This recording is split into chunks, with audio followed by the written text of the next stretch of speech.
Aku Poppy. Halo, aku Chris. Poppy and Chris Chat segera dimulai. Lebih bagus sekarang. Oke, kita belum ada pamer. Udah pakai dulu aja. Oke. Di podcast ini seperti biasa, kami akan berbagi seputar motivasi, inspirasi, dan cerita-cerita personal baik dari kami maupun dari kalian yang mendengarkan. Tentunya secara anonim. Sebagai disclaimer, kami bukan expert atau yang ahli membahas hal-hal seperti ini, tetapi kami ingin mencoba menjadi tempat bagi kalian yang memerlukan motivasi dan inspirasi, tetapi mungkin tidak sempat atau malas baca quotes-quotes atau buku-buku pengembangan diri. Di sini kami akan bagikan ke kalian secara ringkas dan mendalam. Kedepannya, kami juga berharap podcast ini bisa menjadi wadah bagi kalian untuk bercerita tentang apapun. Chris, aku mau tanya sesuatu boleh? Mau tanya apa, Bobby? Aku lihat di media sosial komentar-komentar orang bilang bacot. Apa tuh bacot? Bacot itu singkatan dari banyak cocot atau banyak mulut. Kalau boleh tahu dari mana sih kamu tahu kayak begitu? Kayaknya populer aja dipakai kalau komentar-komentar di media sosial bilang bacot, terus lainnya dibilang bacot. Gunanya buat apa sih bacot ini? Bacot itu bahasa kasar sih dipakai untuk bilang ke orang yang cuma ngomong tapi tidak ada tindakannya. Oh, Loh, kenapa ketawa, Bobby? lucu bilangnya ya. Bacot, bacot, bacot. Kok malah dipakai bercandaan sih? Nggak sopan kalau bicara gitu ke orang lain. Jangan gitu ya. Iya, kamu bacot. Ya, sketsa singkat tadi soal bacot-membacot di media sosial itu karena kita memperingati World Saver Internet Day yang jatuh pada tanggal 8 Februari kemarin.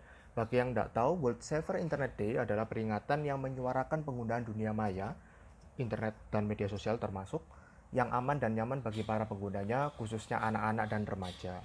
Kita akan membahas bagaimana menggunakan media sosial yang baik untuk kali ini. Jadi kita akan membahas menggunakan media sosial yang baik. Ya gitulah pokoknya. Sedikit intermezzo, topik ini muncul ketika aku sedang berkendara, lalu melihat ada sebuah stiker dengan tulisan bacot di bagian belakang suatu kendaraan. Yang menarik ternyata bacot di sana ada singkatannya dalam bahasa Inggris. Jadi ada B, A, C, O, T disusun dalam satu kalimat itu menjadi Bad Attitude Control of Tongue. Jadi sekali lagi, bacot itu singkatan dari kalau digabung semua itu Bad Attitude Control of Tongue. Kalau ditranslate artinya sikap buruk dalam mengatur atau mengontrol mulut. Kita akan sama-sama bahas lebih lanjut lagi nanti soal mengontrol mulut ini seperti apa di media sosial. Nah, kita tahu sekarang banyak orang mudah memberikan komentar, cuitan, tanggapan, apapun namanya itu, seiring dengan kemajuan media sosial. Orang bebas untuk mengungkapkan apa yang dia mau, mengomentar apa yang dia suka atau tidak, bahkan melaporkan apa yang dia tidak suka kepada pihak yang berwajib. Kayak yang belakang viral atau trending hari-hari ini, lalu dilaporkan, disampaikan ke media sosial. Ini observasiku sih, dan dari ngomong dengan beberapa orang dengan apa yang terjadi di media sosial. Atau singkatnya disebut dengan kelakuan netizen atau warganet di Indonesia. Mereka sering komentar sesuatu yang spontan dan tidak difilter atau disaring lebih dulu. Selain itu, mereka sering memamerkan sesuatu untuk dipuji atau sombong di media sosial istilahnya. Show off di media sosial. Menurut data dari Digital Civility Index atau DCI tahun 2020, netizen atau warganet Indonesia menempati peringkat 29 dari 32 negara di Asia Tenggara. Lihat ya, 29 dari 32. Wow, berarti termasuk cukup buruk sekali itu. Lanjut mengenai data DJI, netizen Indonesia disebut memiliki perilaku yang buruk di media sosial karena 3 hal. Menyebarkan hoax dan scam, ujaran kebencian, dan diskriminasi. Kita akan coba bahas satu persatu di sini. Nah, semua pendengar pasti sudah sangat familiar dengan hoax, tapi mungkin tidak banyak tahu tentang scamnya. Keduanya punya pengertian yang hampir mirip, tetapi sedikit berbeda. Hoax merupakan berita bohong untuk membuat orang lain percaya akan berita tersebut, sedangkan scam merupakan informasi penipuan untuk menipu orang tersebut. Banyak dari kita secara sadar atau tidak menyebarkan berita yang tidak pasti kebenarannya. Apakah menyebarkan berita vaksin yang diberi chip Bill Gates kepada orang lain dengan tujuan agar tidak dipengaruhi oleh Bill Gates salah? Atau apakah salah memberitahu orang-orang terdekat kita yang fans berat atau fans garis keras istilahnya, sinetron Ikatan Cinta, kalau Amanda Manopo dan Arya Saloka ternyata beneran selingkuh? Tentunya intensi atau tujuan menyampaikan berita-berita tersebut baik ya. Alasan-alasan baik inilah yang dimanfaatkan oleh sejumlah orang pembuat hoax agar dipercaya oleh banyak orang yang tidak jeli mengecek kebenaran berita tersebut atau tidak memvalidasi istilahnya berita tersebut. Oleh karena itu, baiklah saat kita menerima suatu berita apapun, lebih baiknya mengecek kembali sumber berita tersebut apakah valid atau tidak. Kita juga bisa mencari keyword berita tersebut di website lain. Intinya, kita perlu mengecek kembali suatu informasi yang kita terima. Untuk scam tentunya mayoritas dilakukan dengan sengaja, dengan mayoritas tapi pastinya ya, dilakukan dengan sengaja karena tujuannya memang ingin menipu penerima. Pernah ditelepon orang yang ngakunya dari pihak kepolisian dan orang itu nahan anak atau saudara kita di kantor polisi? Pernah dapat SMS, kita menang undian yang kita sama sekali tidak pernah ikut, lalu ditransfer sejumlah uang atau pulsa. Nah, itu adalah beberapa contoh dari scam. Ada beberapa scam yang aku tahu cukup liar dilakukan. Misal si penipu tersebut menyebutkan dengan benar nama anak atau saudara kita lengkap dengan nama sekolahnya, lalu menceritakan bahwa dia mengalami kecelakaan dan sekarang berada di rumah sakit.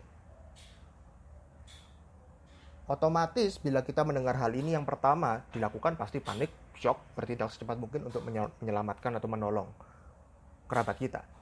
Nah, celah ini yang biasa dimanfaatkan si penipu untuk memeras kita dengan meminta sejumlah uang. Untuk hal seperti ini, kita perlu mengecek kembali langsung kepada yang bersangkutan. Mengingat cari uang sekarang di zaman pandemi susah, jadi beberapa oknum berusaha untuk menipu agar mendapatkan uang.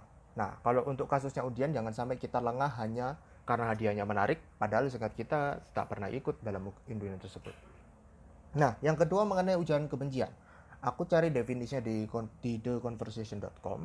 Ujaran kebencian itu ada 4 sebenarnya, tapi kita hanya bahas 2 di sini, yaitu yang pertama menyebarkan pesan yang mengandung kebencian atau ras atau etnis tertentu, dan yang kedua menyerukan permusuhan, diskriminasi atau kejahatan.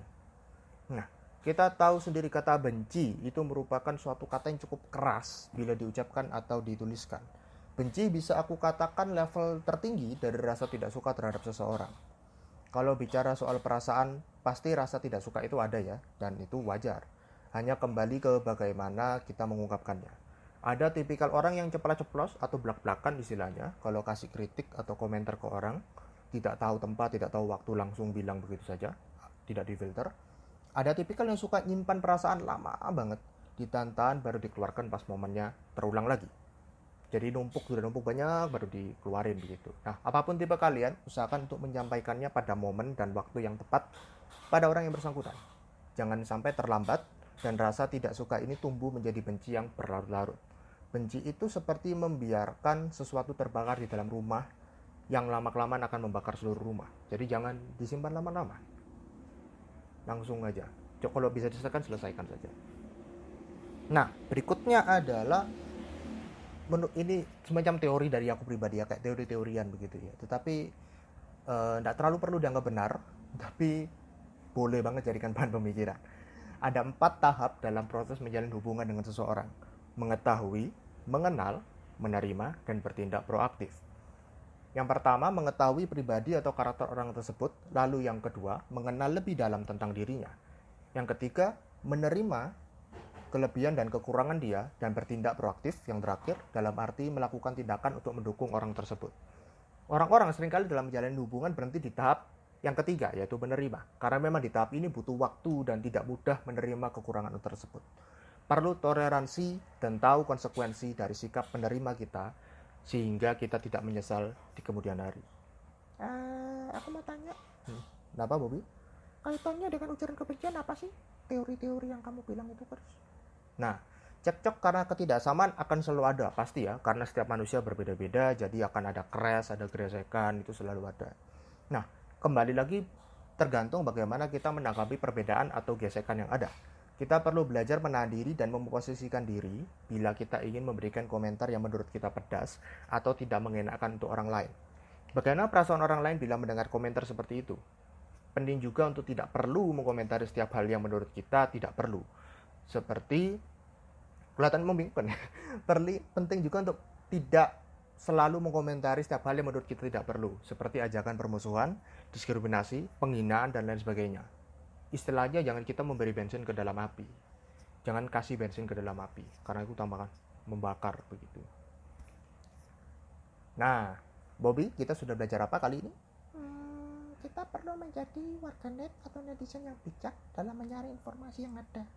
Selain itu, kita perlu bersikap baik dalam memberikan komentar di media sosial. Nah, harapanku semoga para pendengar dapat sama-sama menciptakan dunia internet yang lebih aman dan ramah. Chris, tapi aku masih punya banyak pertanyaan soal ini, tentang media sosial ini lah pokoknya. Apakah bisa kita bahas lagi di episode berikutnya? Ditunggu aja ya. Episode berikutnya kayak gimana. Ya pokoknya ditunggu aja komentar, kritik, dan masukannya di DM aja langsung di Instagramnya Bobby di @bobby.lilmagi. See you. Bye bye.